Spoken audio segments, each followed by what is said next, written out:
Amigos telespectadores da Rede Vida de Televisão e do programa Páginas Difíceis da Bíblia. No domingo passado, eu expliquei o Pentecostes lucano como uma manifestação carismática pública, quem sabe a primeira, em Jerusalém, 50 dias depois da morte de Jesus. Agora, é claro que este Pentecostes pode-se perfeitamente compor com o Pentecostes de João, no próprio dia da Páscoa. Quando cada um se sente impulsionado pelo Espírito. É difícil dizer, é difícil periodizar isto aqui. Foi tal dia às 7 da manhã ou às 3 da tarde. Por que ficou convencionado, então, que foi um tempo depois? Porque Lucas havia periodizado a ascensão para limitar as aparições do ressuscitado e porque ele não queria que se misturassem as duas coisas. Sua teologia, as aparições, o ressuscitado entre nós e o Espírito Paráclito. Os dois aqui neste mundo, não. Tecnicamente parece que depois cabe melhor. Um tempo depois parece que Jesus primeiro tem que ir para voltar no Espírito Santo. Isso dá a impressão de uns dias. No mesmo dia, isso parece que confunde. Sabe, Lucas tem uma maneira, João tem outra. Sim. Quando é que o Espírito Santo veio sobre os discípulos de Jesus? Quando Jesus morreu. Aliás, em João, ele inclina a cabeça e entrega o Espírito. Eu posso entender isso nos dois significados. Morreu, entregou a alma a Deus e entregou o Espírito à igreja ali, representada pela mãe e o discípulo amado. Padre, mas na nossa tradição católica, nós adotamos a leitura lucana, não é? Adotamos a leitura lucana, mas não desfazemos as outras leituras. Ou seja, num programa de nível como este, eu tenho que dizer que pessoas, depois da morte de Jesus, se foram tocando, se foram sentindo, se foram se soltando, e isto de uma maneira sucessiva. O que Lucas fez foi trazer à tona um episódio, que não elimina, evidentemente, outros episódios, porque ele mesmo mostra um outro Pentecostes do capítulo 4 e um outro Pentecostes na casa de Cornélio, no capítulo 10º. Aquele foi um episódio, ao lado de outros episódios que se darão. E nós podemos dizer que isto se dá até hoje. No século passado, não foi o Concílio Vaticano II? Sim. Então, alguma dúvida que o Espírito Santo estava presente? Pois é. Nenhuma. Alguma relação com a metafísica? Não, com a metafísica não. O Espírito de Deus levando os fiéis a um entusiasmo muito grande diante do último evento de Jesus, sua morte e sua vitória sobre a morte, e o Espírito prometido para os últimos tempos. Por causa disto, um entusiasmo espetacular. Posso até dizer que é da teologia de Lucas que ninguém recebe o Espírito Santo sem algum barulho, sem alguma manifestação exterior. Na teologia de Lucas. O Espírito não é alguma coisa de íntimo, que penetra o coração do homem e o deixa numa... Em Lucas, não. Em Lucas, o Espírito é sempre uma força de Deus que invade a pessoa e leva a pessoa a falar com parresia, termo grego, com toda a coragem. Venha o que vier, aconteça o que acontecer. E é o que Lucas mostra Pedro falando imediatamente depois. Por que Pedro? Porque para Lucas, escrevendo no final do século, já havia recebido a tradição de que Pedro foi o líder inconteste do primeiro núcleo da seita messiânica de Jesus. E cita para a prova deste entusiasmo, deste falar em línguas, um texto de Joel. Eu derramarei o meu Espírito sobre todos, não só, como no Antigo Testamento, meia dúzia ou uns representantes, sobre todos, e profetizarão todos, vossos anciãos e vossas anciãs, vossos velhos e vossas crianças, vossos jovens, todos profetizarão. Lucas via naquele movimento entusiasmado um cumprimento dos últimos tempos do dom escatológico do Espírito Santo. Agora, padre, eu não sei se é proposital, mas esta leitura lucana que a igreja faz até hoje proporciona um período de pós-Páscoa muito maior para que essa manifestação seja festejada nos 50 dias do que se nós tivéssemos uma leitura de João de acontecer no domingo de Páscoa e acabou, não é? Não tenho dúvida nenhuma. Mas esta foi, como este é o Pentecostes mais, digamos, mais insistido, como este é o Pentecostes mais visível, ficou este aqui como o coroamento do mistério pascal. Agora, o mistério pascal é um só: morte, ressurreição e dom do Espírito. Não quero dizer que o Espírito demorou 50 dias para vir, de forma nenhuma. Agora, o que aconteceu ali também não nego. Um dia em que judeus celebravam o primeiro Pentecostes após a Páscoa da execução de Jesus, em que o movimento explodiu pela primeira vez em Jerusalém. Com quantas pessoas? Nós nunca saberemos. Provavelmente todos galileus. Agora, é perfeitamente crível, não é, padre, que esse alimento de Deus que nós recebemos, inclusive nas nossas vidas, ele vem aos poucos e nós vamos nos nutrindo com ele até que nós estejamos cheios dele e possamos extravasar. É bem razoável imaginar que para os discípulos foi da mesma forma. Precisaram de um tempo, desses 50 dias, para se alimentar e se nutrir e extravasar. Isso apenas na teologia lucana, já de João não. Agora, o que aconteceu exatamente com os discípulos é uma questão que nós não sabemos já compor novamente. Nos faltam os dados. Como é que viveram esses 50 dias? Como é que foram, a partir das aparições de Jesus ressuscitado, se foram recompondo? Como é que se deu este trabalho psicológico? Porque o trabalho de Deus supõe a psicologia humana também, supõe o sucessivo, a lentidão humana. Isto aqui é uma coisa que, infelizmente, nos escapa por completo. Padre, eu posso voltar um passo atrás? O senhor tinha nos dito, por favor, se nós tivermos um nível exageradamente elevado, vamos tentar explicar de forma melhor. O senhor poderia explicar de uma forma mais clara o que é glossolalia? Falar em línguas. É o que muitos carismáticos, não todos, é o que muitas ramificações carismáticas um tanto agitadas fazem até hoje. Eu não sei o que é, porque eu nunca falei em línguas e não sei que experiência isso tem. Eu acho que se falar em línguas da renovação carismática é diferente, né? Não, eu já ouvi. Sim. Eu já ouvi falar em línguas. Não é esse, né? Falar sons. Não é compreensível. Pois é, não é compreensível mesmo. Não é compreensível. Nem ninguém compreende. Não.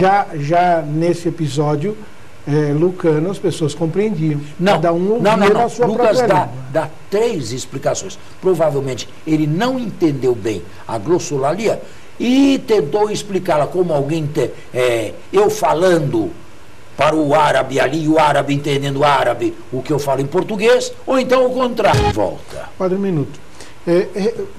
O senhor pode refinar um pouco mais essa questão da glossolalia?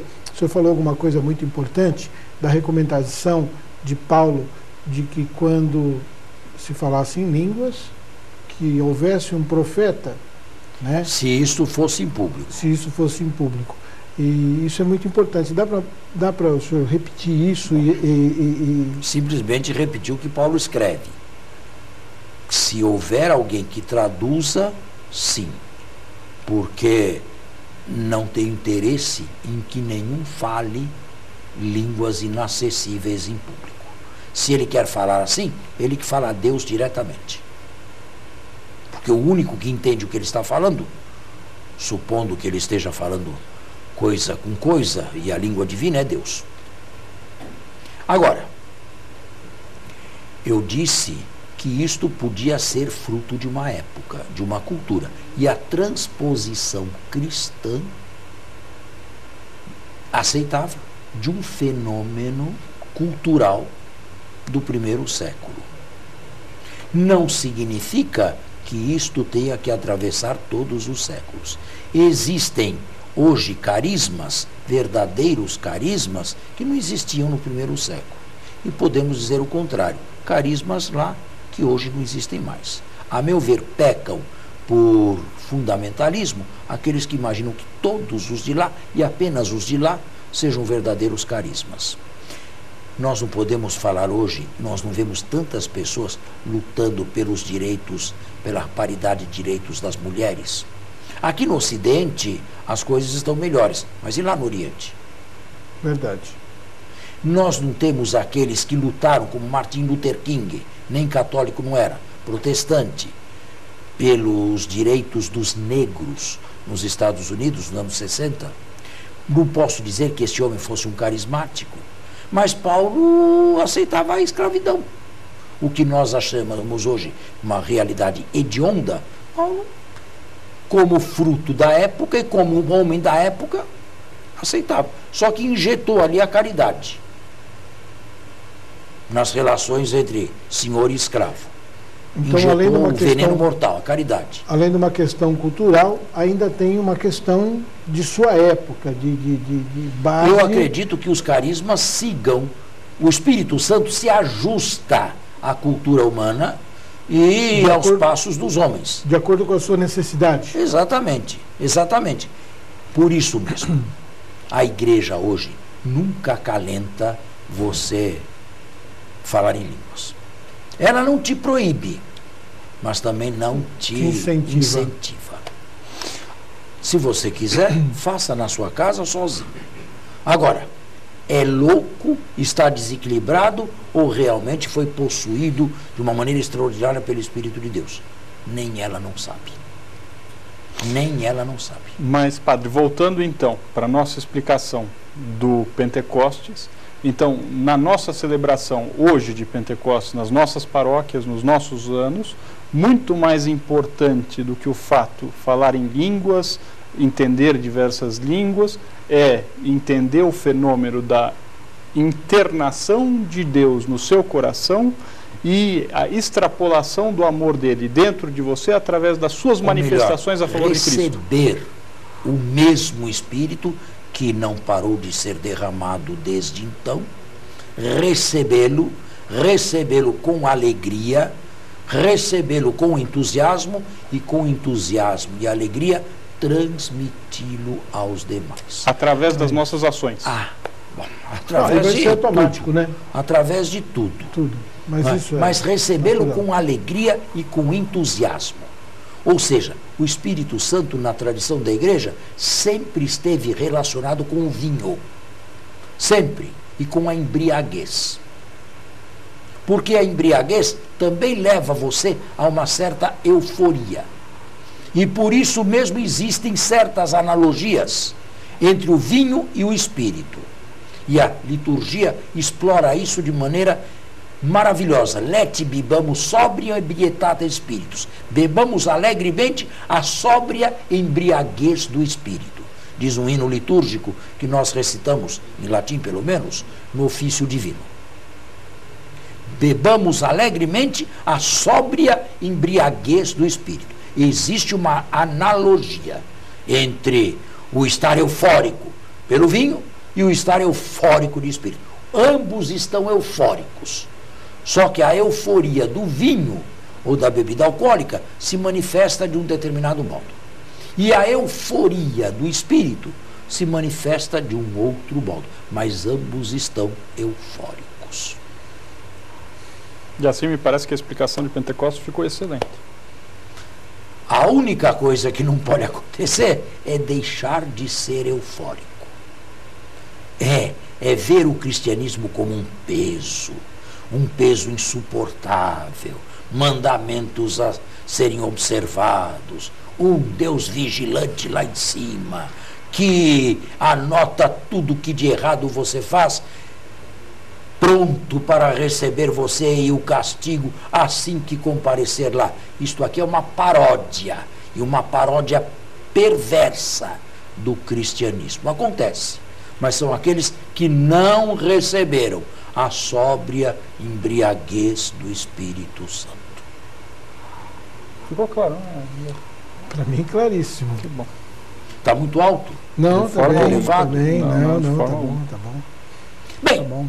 agora nos resta falar sobre as consequências do Pentecostes.